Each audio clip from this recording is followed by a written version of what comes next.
तर कधी करायचं नसतं, हॅलो करायचं असतं. हे मी आता शिकलो. कुठं शिकलो?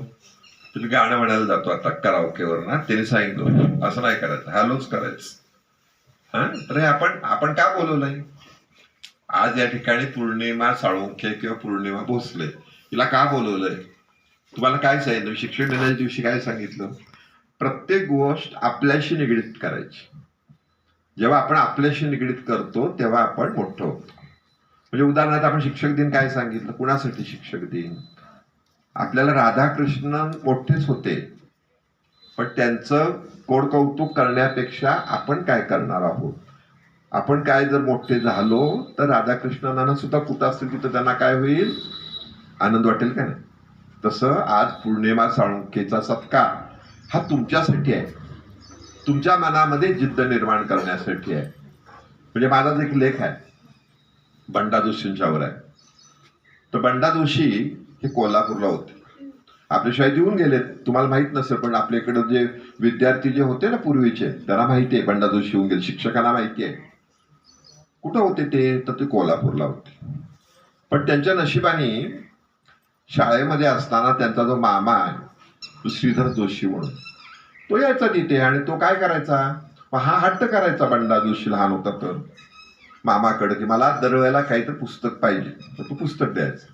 मग त्याने बघितलं 5वी 6वी 7वीत असताना, तो म्हणला थांब मी तुला आता पुस्तक घेऊ देत नाही. किती देणार? दरवर्षी एक. बरोबर आहे? म्हणजे किती पुस्तकं झाली? समजा 7 8 10 जास्तीत जास्त, पण मोठा होणार.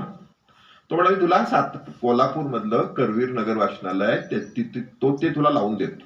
बाल विभाग जो आहे तो पहिला लावून देतो आणि मी तिथली पैसे भरतो. आणि त्याने काय केलं? तिथली वर्गणी भरली. तर ज्याला वर्षाला एक पुस्तक मिळायचं मामाकडनं, त्याला वाचनालय किती पुस्तकं मिळायला लागली? तुफान पुस्तकं.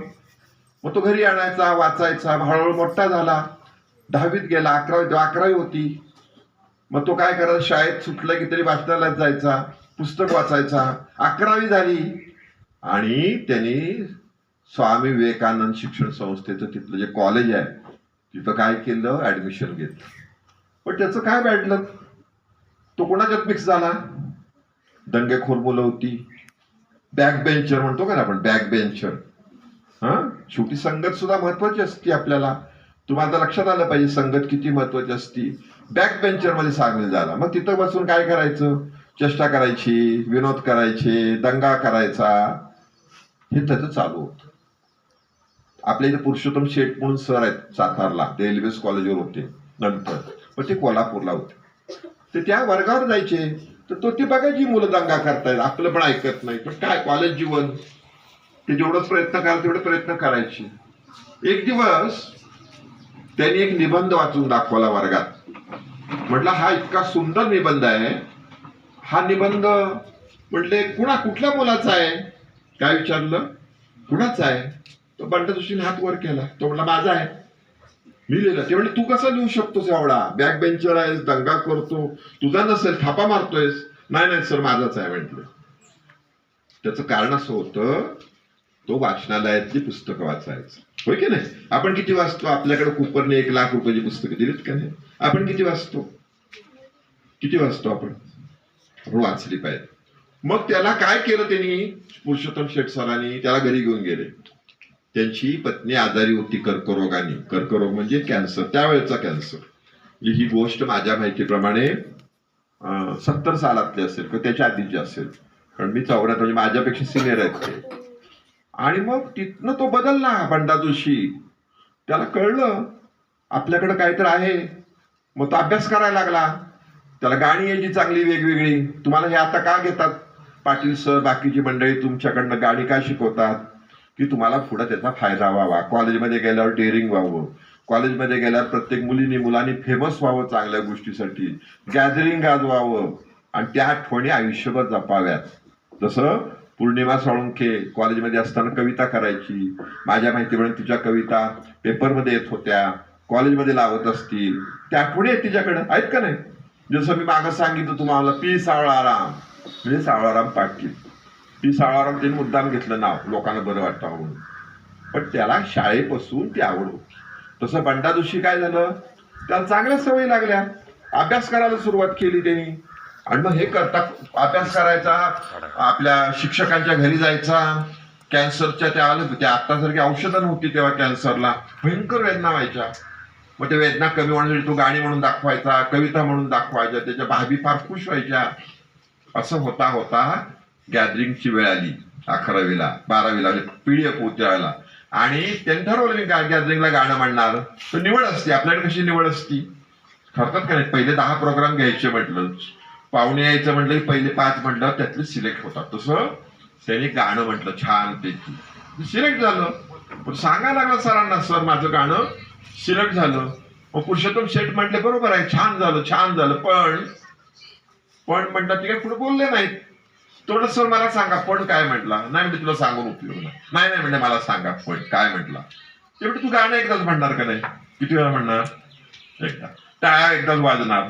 पण तुझ्याकडं एवढं वाचन आहे, तुझ्याकडं सूत्रसंचालन करता येतं, तुला कविता म्हणता येतात, तुला मिमिक्री करता येते, तुला विनोद करता येतं.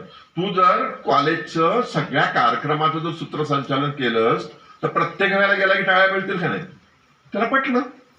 मग त्यांनी ती तयारी केली आणि 4 वर्ष त्यांनी कॉलेज गाजवलं कोल्हापूरचं. पण त्याला चांगले शिक्षक भेटले आणि त्या शिक्षकाचं त्याने ऐकलं. महत्वाचं आपल्याला देत असतो, समाज देत असतो, शिक्षक देत असतात, घरचे देत असतात. बघा जसं तिला कसं सासरच्या लोकांनी पाठिंबा दिला. लेख आल्या आल्या अक्षय भोसलेच्या वडिलांचा मला फोन आला. मला माहित नव्हते गणपती येणार आहेत मरड्याला म्हणून, मला कुठं माहिती होतं. पण त्यांना किती बरं वाटलं, आपल्या सुनेचा वर लेख आलाय छानपैकी, आपण तिला पाठिंबा दिला, ती मोठी होती. तसं बंडा जोशी मोठ्या व्हायला सुरुवात झाली. ते पुण्यात गेले पुढं. मग त्यांनी ठरवलं मी आकाशवाणीवर नोकरी करणार. आकाशवाणीवर नोकरी करणं इतकं सोपं नाही. मग त्यांनी वेगवेगळ्या कविता केल्या, कवितेत बक्षीस मिळाली, जवळपास 100 बक्षीस मिळवली. त्यांनी नाट्य, संगीत, मिमिक्री, गाणी. आणि त्यामध्ये एकटा माणूस सिलेक्ट झाला त्या निवेदनाला. त्यावेळेला व्यंकटेश माडगुळकर होते तिथं. बरीच मंडळी मोठी मोठी होती. कुठे होती, त्या रेडिओवर होती. आणि आज तो जगामध्ये प्रसिद्ध आहे मराठी माणसात. त्याने 21 वर्षानंतर नोकरी सोडून दिली, स्वतःचे प्रयोग बसवले. पण त्याची सुरुवात कुठनं झाली ते त्यातली आज लेख आहे तो. मला बऱ्याच जणांचे फोन आले. तसं मी हिच्यावर लेख लिहिला होता मंगळवारी. मला विशेष वाटलं. माझी तिची ओळख झाली नंतर. काय प्रत्येक मुलगी माझ्या संपर्कात राहते असं नाही. पण तिची कविता मला एक बाबर मॅडमने पाठवली, ती केसरीत आली. मग तिने तिच्या कविता सकाळला पाठवल्या. असं करत करत तिचं लग्न झालं. मी तर तिला एकदा विचारलं, मी लिहून ठेवलं होतं, माझा अजून फीड आहे फोन नंबर, पौर्णिमा साळुंके SY माझ्या लक्षातच नाही ना ती ग्रॅज्युएट झाली असेल का नाही. मी म्हटलं काय शिकतेस आता ती. नाही म्हटलं मी आता MCOM ला. मी असं प्रश्न केला ग्रॅज्युएट झालीस का. ती म्हणजे ग्रॅज्युएट कुठं, मी MCOM झाली आता असं ती म्हटली. आणि त्याहीपेक्षा मागच्या गणपतीतच साधारण 4 दिवस आधी तिचं माझं बोलणं झालं. मी म्हटलं तू शाळेत ये, छान तुझा सत्कार करू. तर ती मला म्हणजे नाही येणार शाळेत. मी जो पण काय अचीव करणार नाही तो पण शाळेत नाही येणार. आणि मला आश्चर्य वाटलं. तिने सेट परीक्षा पहिल्या झटक्यात पास झाली. ती पुस्तकं तिला अक्षय भोसलेंनी त्यांच्या बँकेतल्या कोणते बांकाळ बँकेतल्या प्राजक्ता मॅडम म्हणून तिच्याकडनं घेऊन दिली. आणि तिने स्वतःचा अभ्यास केला, सेल्फ स्टडी केली. गाईडमेंटचा काय उपयोग नाही, लक्षात घ्या. सेल्फ स्टडी पाहिजे आपल्याला सारखं विचारता आलं पाहिजे. मी त्याला म्हणे शाळेमध्ये गेलो, काय विचारलं असेल मुलींना. मी म्हणलं मेहंदी बघितली का बघितली. म्हणलं कुणी काढली सांग. बहुतेक मुलीने ओळखली, काहींना नाही ओळखलं आलं. पहिला चान्स, पहिलं म्हणले तुमच्या चिटणीस मॅडमने काढली. मग म्हटले तुमची तुम्ही काढली. मग आणि काय, मी 4 चान्स दिले. म्हटले काल नागेवाडी शाळेत गेला होता ना, बहुतेक नागेवाडी शाळेतल्या मुलीने काढली. याचा अर्थ काय असतो. आपण हे असे शिक्षक प्रश्न विचारतात, समाज प्रश्न विचारतात, आपल्या बुद्धीला आपण ताण द्यायचा असतो.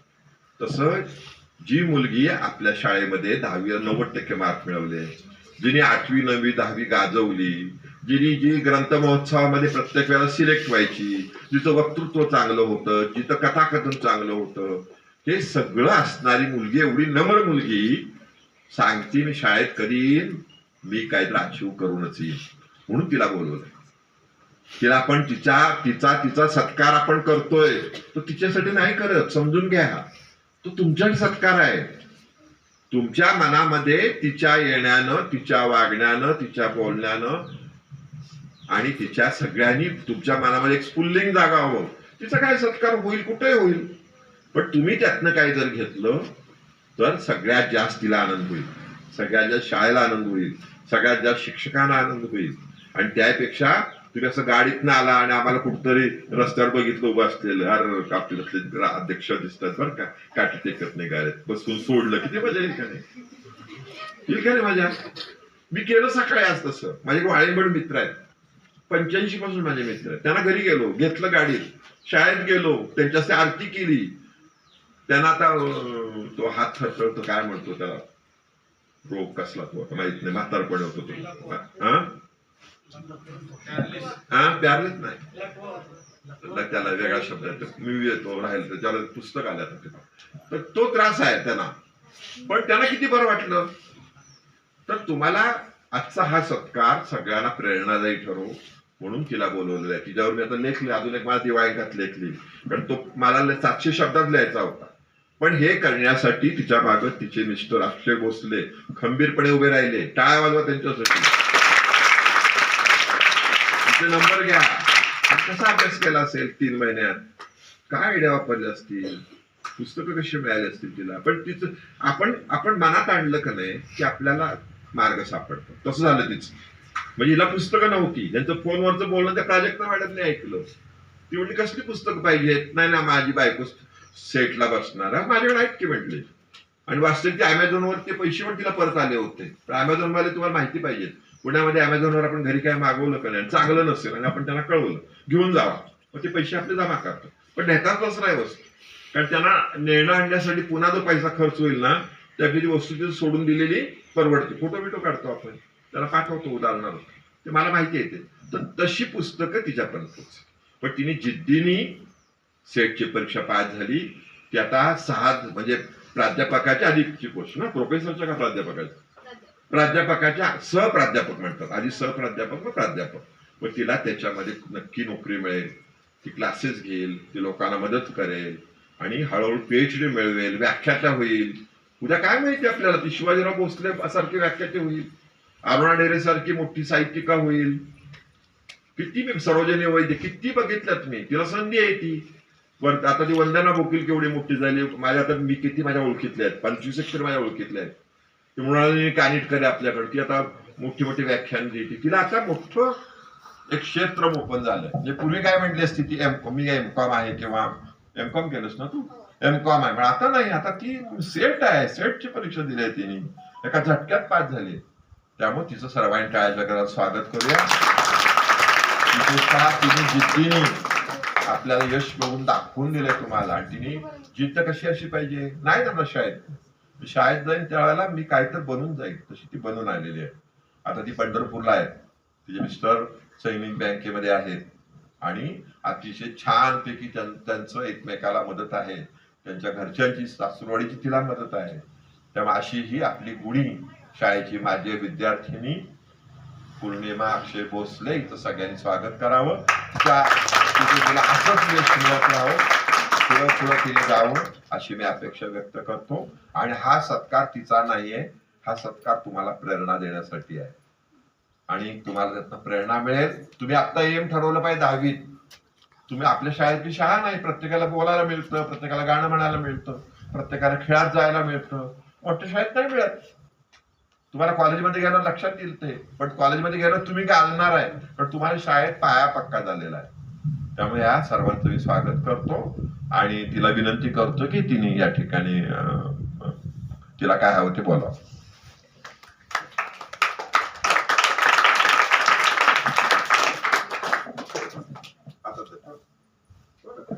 हॅलो, सरांनी सांगितलं त्याप्रमाणे मी सुद्धा माईक चेक केला. खरं तर मी भाषणाची काही तयारी केलेली नाहीये, खूप कमी वेळ होता आणि आज गौरवी बसतात, सगळ्यांची तयारी, तशीच माझी तयारी सुरू होती. सरांनी 11 वाजता फोन केला आणि सांगितलं की शाळेत 3 वाजता कार्यक्रम आहे, तर तू येशील का. आणि सरांनी सांगितल्यानंतर मी एका क्षणात म्हटले की हां ठीक आहे, मी थोड्या वेळात फोन करते आणि सांगते.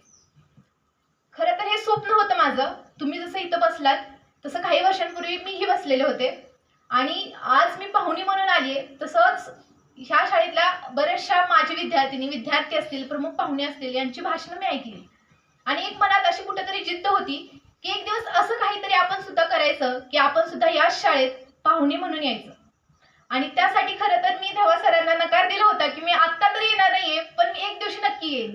मग तो दिवस, ती दिशा कशा प्रकारे मला हळूहळू मिळत गेली. खरं तर मी लोकमंगलमुळे घडले. माझ्या अवतीभोवती जी काही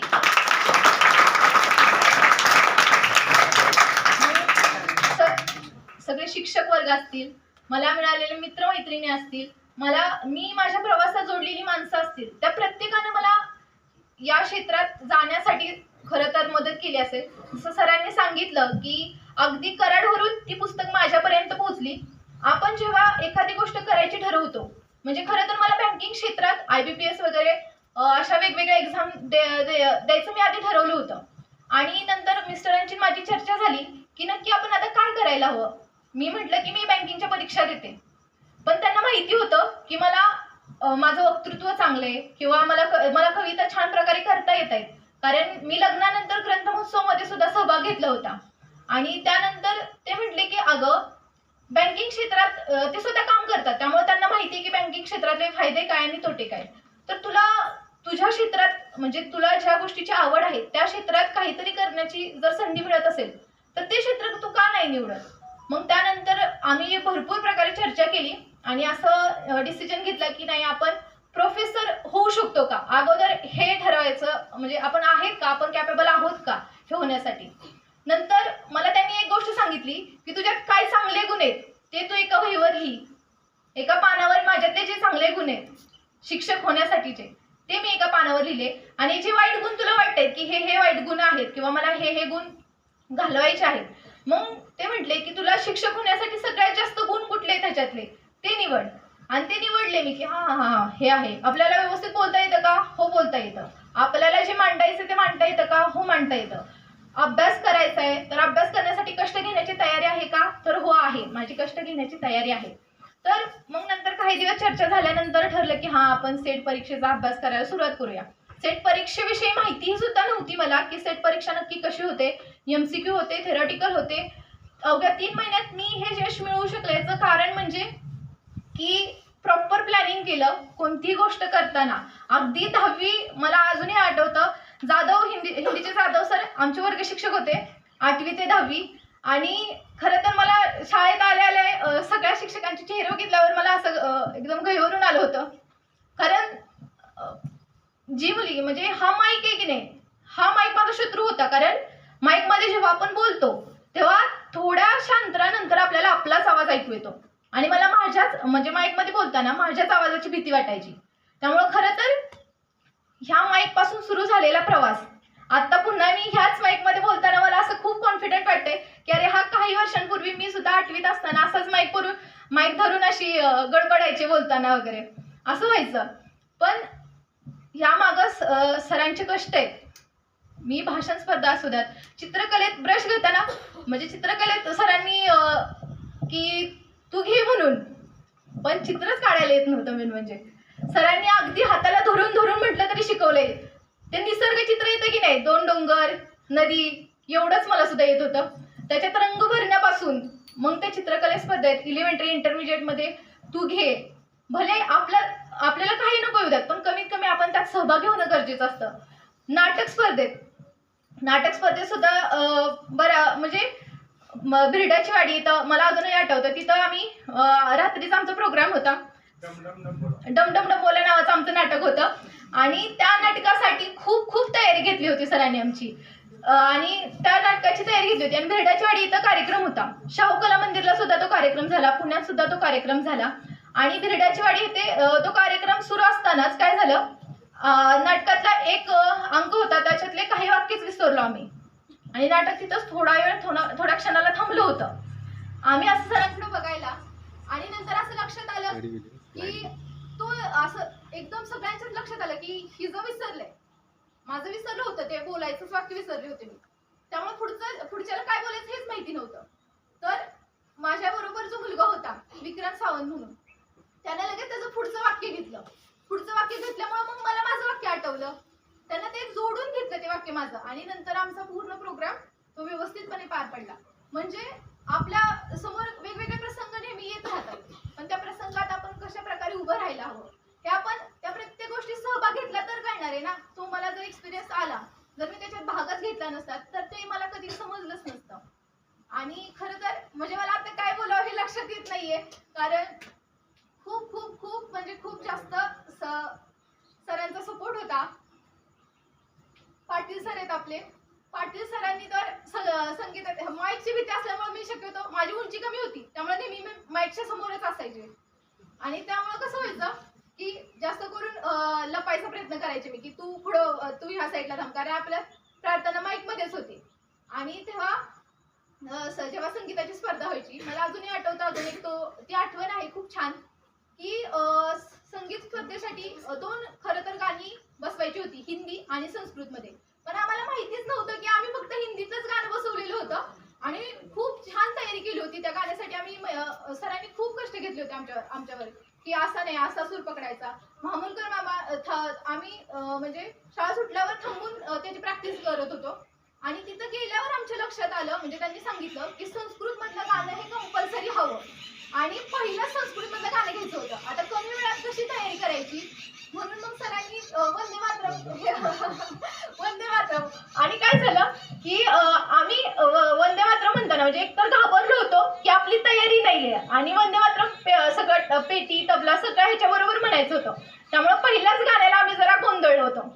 नंतर सरांनी ते झाल्यानंतर आम्ही सरांशी जरा चर्चा केली. सर म्हटले घाबरू नका, व्यवस्थित होणार आहे. आपण ज्या गाण्यासाठी खूप कष्ट घेतले ते गाणं आता फक्त व्यवस्थित आपल्याला प्रेझेंट करायचे. आपला नंबर येऊ नाही येऊ पण आपण एफर्ट्स घेतले तर ते गाणं व्यवस्थित प्रेझेंट करायचंय. आणि सरांनी लगेच तिकडून सुरुवात केली. सुरुवात झाल्यानंतर एकाही तिथल्या गाण्याला जितक्या टाळ्या वाजल्या नव्हत्या, त्या हिंदी गाण्याला आमच्या सगळ्या हॉलमध्ये टाळ्यांचा कडकडाट सुरू झाला होता. आणि त्याच गाण्याला आम्हाला उत्तेजनार्थ नंबर सुद्धा मिळाला होता की फक्त आमची हिंदीचीच फक्त तयारी झालेली होती तेव्हा. आणि मराठीच्या सरांविषयी म्हणजे अगदी माझ्या वडिलांसारखं त्यांनी मला ह्या क्षेत्रासाठी हे केलंय.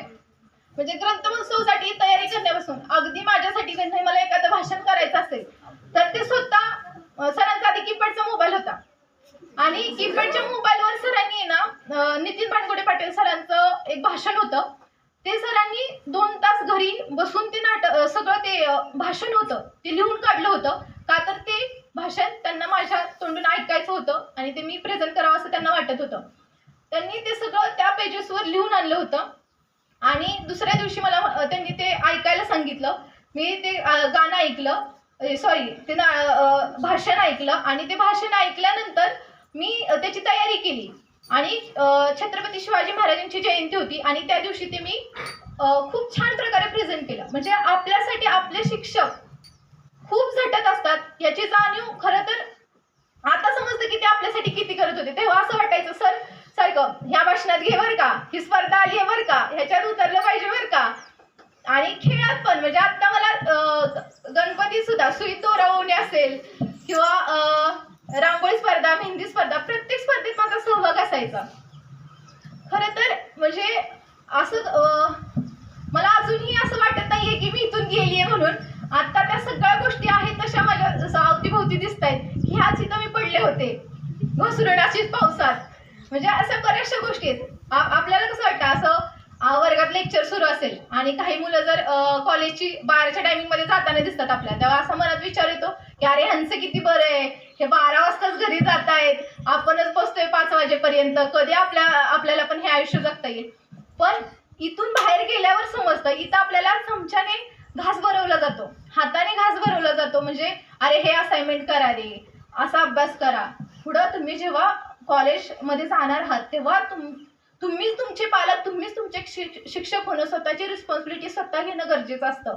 तुम्हाला तिथं एखादी फक्त नोटीस येते की ह्या स्पर्धा आहेत, मग तिथं जाऊन त्या स्पर्धेमध्ये उतरण्यासाठी स्वतः भाषण तयार करणं, तिथं स्वतः जाणं, तिथं सांगितलं जातं ह्या हॉलमध्ये आहेत, म्हणजे स्वतःची स्वतः कामं सगळी करावी लागतात. तिथं तुम्हाला कोण प्रोत्साहन देण्यासाठी थांबलेलं नसतं.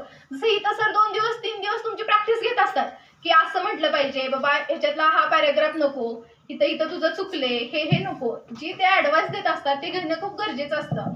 हिंदीच्या सरांचं सांगायचं झालं तर 10वीत मला मार्क्स पडले, त्यामागं सगळ्या सरांचं खूप एफर्ट्स आहेत. कारण आपल्या तुम्हाला माहिती आहे की आपल्या इथं लेक्चरची सुविधा नाही आहे की एक्स्ट्रा लेक्चर आपण दुसरे कोण क्लासेस घेत नाही, क्लासला जायची गरज पडत नाही का, तर आपल्या एक्स्ट्रा लेक्चर शाळेतच शिक्षक घेत असतात. हिंदीच्या सरांनी त्यांच्या मुलांची पुस्तकं मला आणून दिली होती, सेट होते प्रश्नसंचांचे, ते मला अजूनही आठवतं. आणि जमदाडे सरांचं सांगायचं झालं तर मी खूप घाबरायचे जमदाडे सरांना, म्हणजे इतकी भीती वाटायची मला.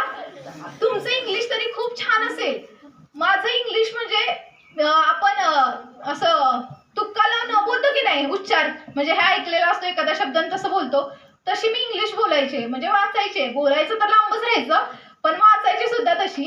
आणि 1ली ते 8वीच्या वर्गात म्हणजे पहिली ते 8वीपर्यंत बऱ्यापैकी असं म्हणजे उडवीच मी इंग्लिशमध्ये की हां बाबा हे ह्याचं का असं करायचे. पण जेव्हा 8वीत आले सरांनी अगदी बाराखडी म्हणजे क ख अ आ ॲ अ कुठं उच्चार असतो हे सुद्धा सरांनी घेतलेले, इतकं त्यांनी एफर्ट्स घेतले. त्यासाठी छड्या सुद्धा खाल्ल्यात आम्ही की बाबा हे नाही, हे 4-4 वेळा लिहून आणलं पाहिजे, ही स्पेलिंगचा उच्चार असा आहे. म्हणजे सरांनी तितके कष्ट घेतले. आणि खरं तर तेव्हा ती प्रॅक्टिस केल्यामुळे कदाचित मी इतकी कॉन्फिडंट झाले की मी 11वी ते माझं M.Com पर्यंत सगळं शिक्षण इंग्लिश मीडियम मधूनच झालेलं आहे. धनंजयराव गाडगीळ वाणिज्य विद्यालय महाविद्यालय, तिथं मी माझा 11वी ते ग्रॅज्युएशन पर्यंतचं शिक्षण पूर्ण केलं. आणि नंतर मी M.Com साठी लाल बहादूर शास्त्री कॉलेजमध्ये ॲडमिशन घेतलं. खरं तर कॉलेजमध्ये असताना पण जेव्हा कुठं मराठीचे सर नेहमी सांगायचे की जिथं संधी मिळेल ना तिथं आपण उतरायलाच हवं, संधीचं सोनं करता आलं पाहिजे. जेव्हा केव्हा वर्गात मोकळा वेळ असेल, म्हणजे कॉलेजमध्ये सुद्धा एखादा ऑफ लेक्चर असेल, तर तुम्हाला जर का मिमिक्री येत असेल किंवा तुम्हाला एखादं छान गाणं म्हणता येत असेल तर असं ऑफ लेक्चर एखादं असायचं. वर्गातली 90पेक्षा जास्त मार्क म्हणजे डी डिव्हिजन मला मिळाली होती हायएस्ट स्कोरवाल्या विद्यार्थ्यांची. त्या विद्यार्थ्यांमधली मी 31 तेव्हा 11वीत असताना मला अजून तो क्षण आठवतो की 150 विद्यार्थ्यांचा मॉब होता आणि त्या 150 विद्यार्थ्यांमध्ये मी 31 हात वर करून सेमिनार पुढे घ्यायला गेले होते. हा कॉन्फिडन्स का आला? कारण इथं मी तितके वर्ष 3-4 वर्ष जी काही घालवली, 3 वर्ष मी म्हणजे माईक हा नेहमी असायचा माझ्याकडं, म्हणजे कुठल्याही भाषण स्पर्धा असू द्यात आणि बोललं पाहिजे. आपण आपली मतं जर व्यक्त केली नाहीत तर काही होऊ शकत नाही.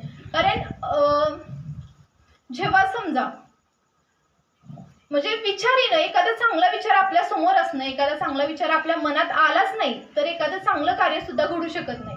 जर माझ्या मनात अशी इच्छाच निर्माण झाली नसती की मला सुद्धा काहीतरी बनायचे तर कदाचित मी नसते बनू शकले. हे माझे मिस्टर असतील, त्यांनी मला खूप जास्त प्रोत्साहन केलं. कारण मी एका क्षणाला कसं झालं होतं की आता M.Com कम्प्लीट करूयात आणि कुठंतरी जॉब बघूयात, पण त्यांनी मला हे सांगितलं की जॉब हे ध्येय ठेवू नको की मला हा जॉब हवाय, जॉब म्हणून ते करू नको. तुझ्यात जे कलागुण आहेत ते भविष्यात तुला कशा प्रकारे मोठे करता येतील. तुला छान कविता करतात, मग तुझी कविता करता येतात तर तू कवयित्री म्हणून का नाही विचार करत? तू का तितकं तुझं वाचन वाढवत नाहीस? तू जर असं क्षेत्र निवडलंस की ज्या क्षेत्रात तू त्या क्षेत्राशी निगडीत सगळ्या गोष्टींमध्ये इन्व्हॉल्व्ह होऊ शकशील. सूत्रसंचालन असू द्या, सूत्रसंचालनासाठी सुद्धा मी नेहमी तयार असायचे, कारण मला आवडायचं भाषण करायला. जी मुलगी माईक हातात घ्यायला स्वतःच्या म्हणजे माईकमध्ये स्वतःचाच आवाज ऐकायला घाबरायची, ती ग्रंथमहोत्सवमध्ये 300-400 माणसांपेक्षा जास्त माणसांमध्ये कॉन्फिडेंटली जर बोलू शकते तर त्यामागं खूप एफर्ट्स आहेत शिक्षकांचे खरं तर.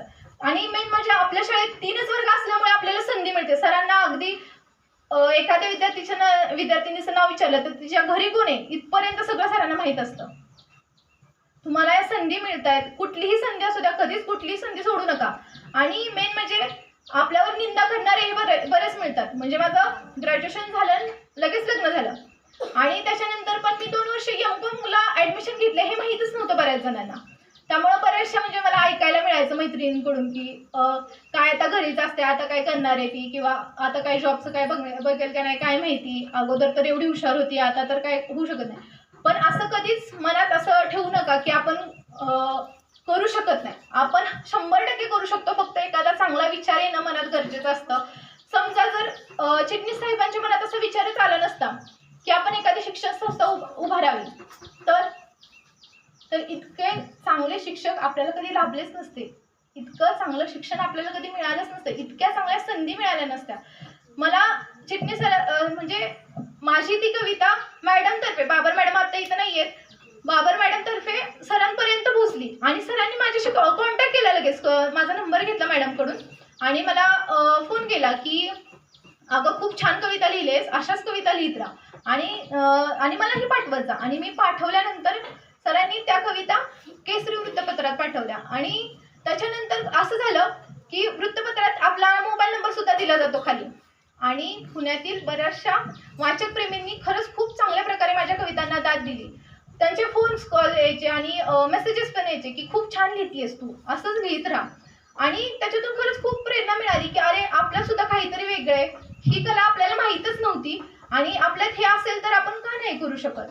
आणि असंच मग लॉकडाऊनच्या पिरियडमध्ये मी सोशल मीडियाचा वापर करत असताना ई बुक संदर्भात काही माहिती मिळाली आणि त्याच्यावर मी नवलाई काव्यफुलांची नावाचा काव्यसंग्रह माझा ई बुक स्वरूपात प्लॅटफॉर्मवर प्रकाशित केला आणि त्याच्यानंतर मी अशाच प्रकारे वेगवेगळ्या कविता लिहित आहे. आता इकडची मुलं थोडे हे करतायत, म्हणजे असंच आम्ही होतो, कधी कधी कंटाळा यायचा, किती वेळ बसायचा. आता मुलींचं असं चाललेलं असतं की आता घरी गौराईची सजावट वगैरे करायची, कधी व्हायचा हा कार्यक्रम, मुलांचा आता कधी शाळा सुटायची, असं तुमच्या एवढं असताना आम्हालाही तसंच वाटायचं. पण तुमच्यासाठी हा कार्यक्रम अरेंज केला जातो. सर जसं सरांनी सांगितलं, हा कौतुक सोहळा माझा नाहीये, हा तुमच्यासाठी आहे. माझ्याकडून जर तुम्हाला खरंच खूप छान जर चांगल्या प्रकारची प्रेरणा मिळत असेल तर नक्कीच तुम्ही त्याचा फायदा करून घ्या. तुम्हाला ह्या क्षेत्राची जर माहिती हवी असेल तर मला नक्की विचारा. आणि एक 3 महिन्याचं एक सांगायचं राहिलं की बरेच जण मला म्हणतात की 3 महिन्यात कसं काय तू कंप्लीट केलंस. म्हणजे ही परीक्षेचा अभ्यास करायला कमीत कमी तुम्हाला 1.5-2 वर्ष लागू शकतात, म्हणजे सिलेबस कंप्लीट करायला नुसता. कारण 11वी ते M.Com पर्यंत सगळा सिलेबस ह्या परीक्षेसाठी असतो.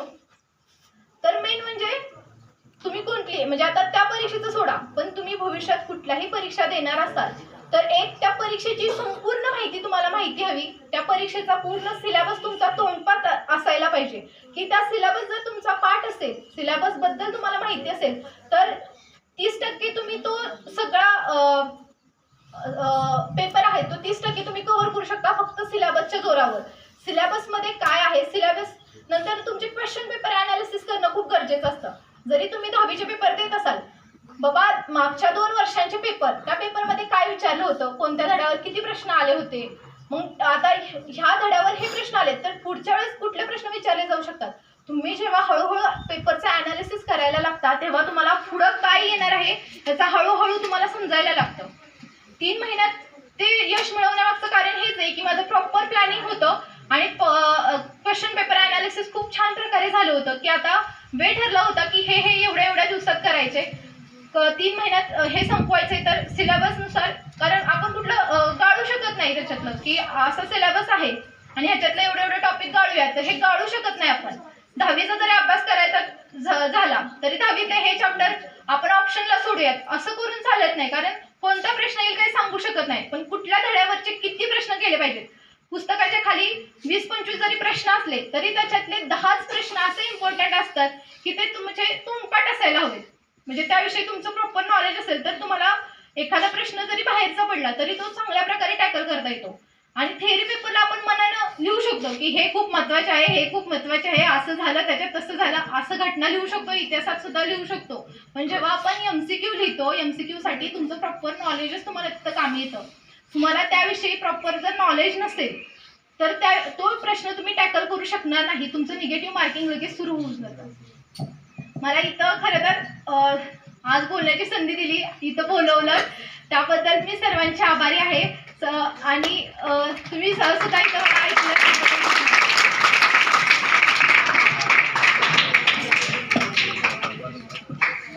सगळ्यात महत्वाचं तिने काय सांगितलं बघा, मी परवा बोललो का तुम्हाला की माझ्या बरोबरचा अजित रानडे CA झाला पण मी नाही झालो. तर तिने 3 महिन्यात अभ्यास करताना हे पण अनालिसिस केलं की आता कुठले प्रश्न येऊ शकतात, कुठले येऊ शकत नाही. काही गोष्टी डेअरिंग पण केलं तिने.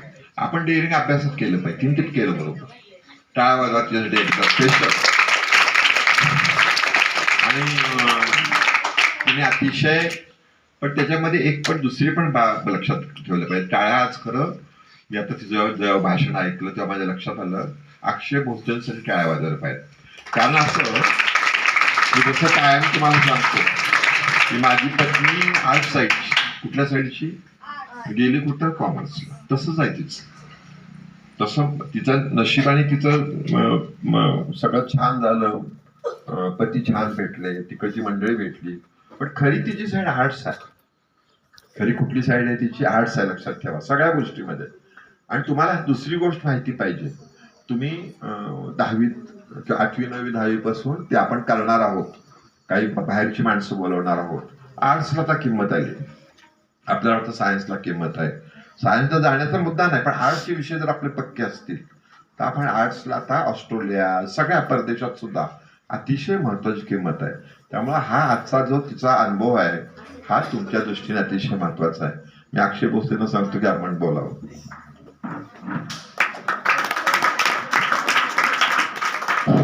हॅलो सर, पहिल्यांदा मी लोकमंगल ग्रुपचे अध्यक्ष चिटणीस सरांचे मी आभार मानतो. यासाठी मानत नाही की त्यांनी आज हा प्रोग्राम आयोजित केला, यासाठी मानतोय की त्यांनी असा प्रोग्राम तुमच्यासाठी आयोजित केला. कारण हे प्रोग्राम जे सत्कार याआधी पण आणि यानंतर पण होणार आहेत, पण हा सोहळा आमच्या कायम आयुष्यभर लक्षात राहील. यासाठी राहील की आम्ही ज्यावेळेस चर्चा करतो त्यावेळेस लोकमंगलचं नाव सर नेहमी निघतं. तुमच्यातल्या प्रत्येक सरांची माझी ओळख नव्हती, पण मी Bhosale sir, Jadhav sir, Jamdade sir हे नाव तिच्या तोंडून ऐकलंय. कंटिन्यू ऐकत असतो मी. मला त्या सरांनी हे दिलं. मला ह्या सगळ्या गोष्टी तिनं आज ज्या भाषणात सांगितल्या, ह्या सगळ्या गोष्टी मला माहिती आहेत की त्या सरांनी काय केलंय.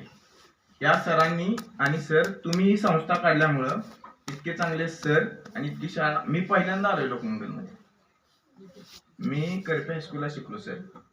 लोकमंगललाच मला ऍडमिशन घ्यायचं होतं, पण आमच्या आत्या वयात असल्यामुळे मला घरच्यांनी तिथं घातलं. मराठ्याचे पण विद्यार्थी इथे येत होते, म्हणजे माझ्या बॅचचे, पण मी नाही येऊ शकलो. मी फर्स्ट टाइम आलो. पण सर ह्या लोकमंगलच्या एवढ्या गोष्टी ऐकल्यानंतर ना मला तुमचं खरोखर कौतुक करू वाटतंय आणि या सर्वांचंच कौतुक करू वाटतंय. त्याचं कारण फक्त एकच आहे की विद्यार्थी, नुसतं तुम्ही विद्यार्थीच घडवत नाही सर, तर तुम्ही खरे शिक्षक आहात सर. कारण शिक्षकाचा जो रोल असतो ना, मी तिला नेहमी सांगत असतो, शिक्षक हा नुसता शिक्षक नसतो, त्याने एक रोल स्वीकारलेला असतो. आज आम्ही बँकेत काम करत असताना मी जर चांगली सर्व्हिस नाही दिली तर आज त्या अँगलला माझ्याकडे बघणार नाही. आज मामूलकर सर जे आहेत ना, त्यांचंही मला माहिती आहे की त्यांनी काय कशा पद्धतीने विद्यार्थ्यांना मदत केली. म्हणजे विद्यार्थ्यांच्या इतकं तुम्ही लक्षात राहिलाय की ते पुढच्या पार्टनरला पण सांगतायत आपल्या की माझे हे सर आहेत, माझे हे विद्यार्थी, त्यांनी मला अशा पद्धतीने करायला मदत केली. आणि तुम्ही बोलवलं म्हणून नाही, पण आमची खरं आज जी इच्छा होती की लोकमंगलमध्ये जायचंय आणि सरांनी हा जो सोहळा म्हणजे आम्हाला बोलवलं त्याबद्दल मी सरांचं खूप खूप आभार मानतो. सगळ्यांचाच आभार मानतो आणि माझे 2 शब्द थांबतो. कोण मुली बोलणार का? भाऊ कशी बरा कशी बोललीस? काही बोल, माझं नाव जरी सांगितलं तरी पुढे रोहिणी आणि कोण बोलणार आहे? तू रे सुरुवात कर. ये लवकर, काही बोल. तुला आता सांग, आता कोण बोलणार आहे? दौलत खंडोडे यांचा संस्थेच्या वतीने सत्कार होत आहे. तरी त्यांनी स्वीकार करा.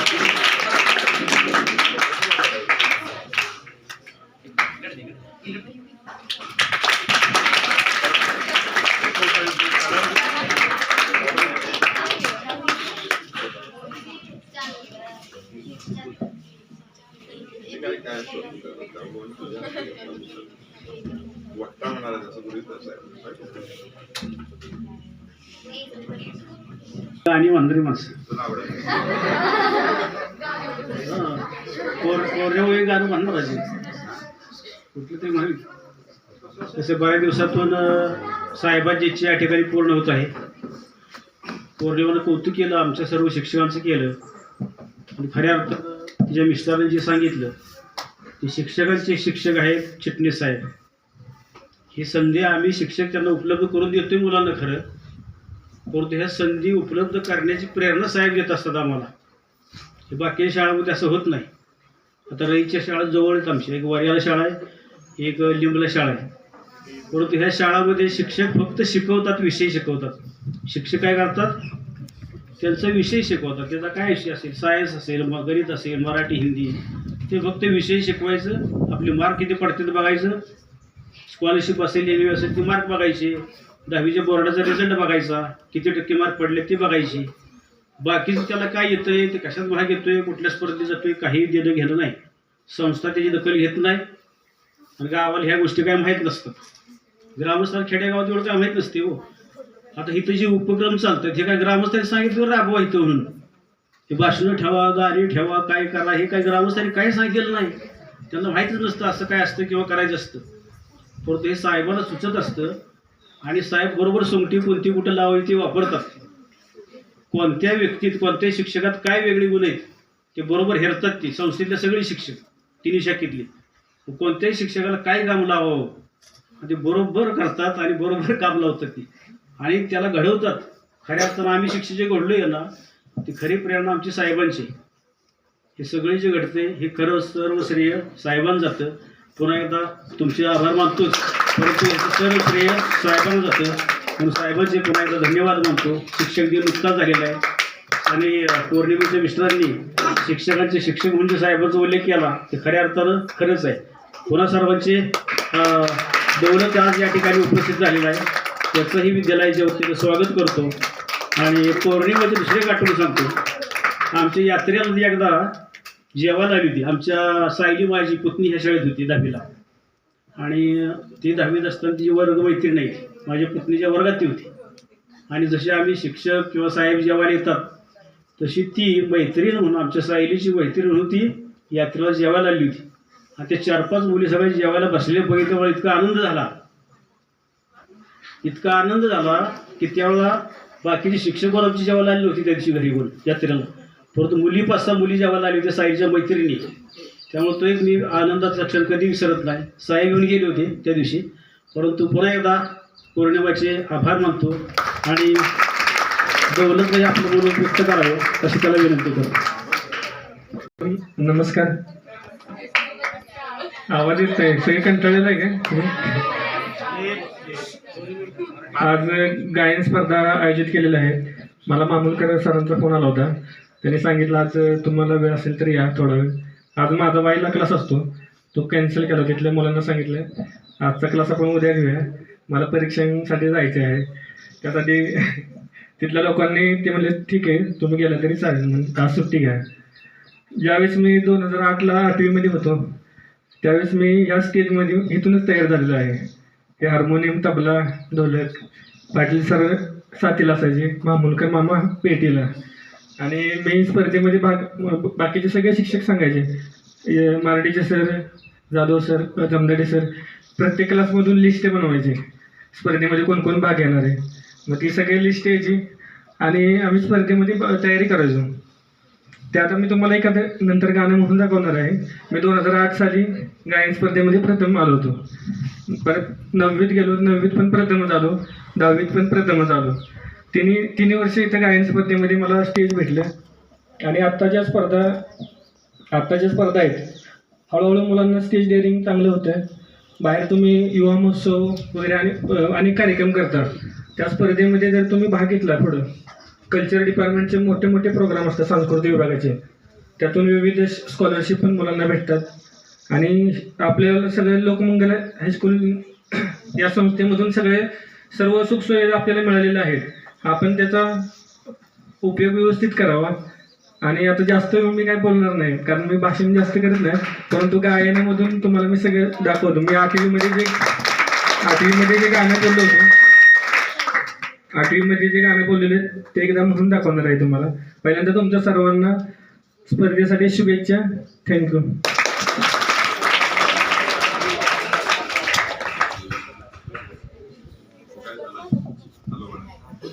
आज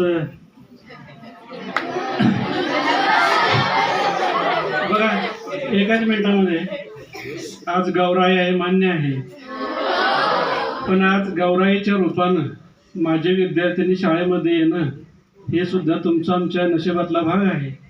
साहेब, एक दोनच विषय बोलतो साहेब. मी 2 दिवसापूर्वी राष्ट्रपती ज्यांना पुरस्कार मिळाला, कोल्हापूरचे बारडे सर, त्यांना एक प्रश्न विचारला होता पंतप्रधानांनी. तो प्रश्न साहेबांनी आम्हाला 10 वर्षापूर्वी घरी विचारला होता, चहा पीत बसलो होता. बरं का सर, आपला विद्यार्थी तुम्ही 10 वर्षांनी कुठं पाहणार आहात? आणि खऱ्या अर्थानं गणराय नाच कृपा असे म्हणतो मी, गणरायाची कृपा. आज एक संगीत विशारदा पाहतोय आम्ही 10 वर्षानंतर, आणि एका कॉलेजवर ते सहाय्यक प्राध्यापिका होणार आहे. हे साहेबांचं वाक्य गणरायाच्या चरणी खऱ्या अर्थानं साध्य झालं आणि आमच्या कामाचं खरं श्रेय मिळालं. आज खरं आमचे पंतप्रधान साहेब खरे आहेत. खरं सांगतो, एक आहे मुलांना, एक आहे, एकच मिनिट, तुम्हाला शिक्षण मिळतंय, आम्हाला पगार मिळतोय. साहेबांना काय, चला आपण घरी बसलो आहे, घरी बसलो येतं. पण माझे विद्यार्थी आज बाहेर आहेत, त्यांचं नाव आहे आणि ते साहेबांच्या चेहऱ्यावर आहेत. हे तेज विकत मिळत नाही, ते कर्तृत्व मिळावं लागतं. हे गणेशाच्या कृपेने त्यांना मिळालेलं आहे.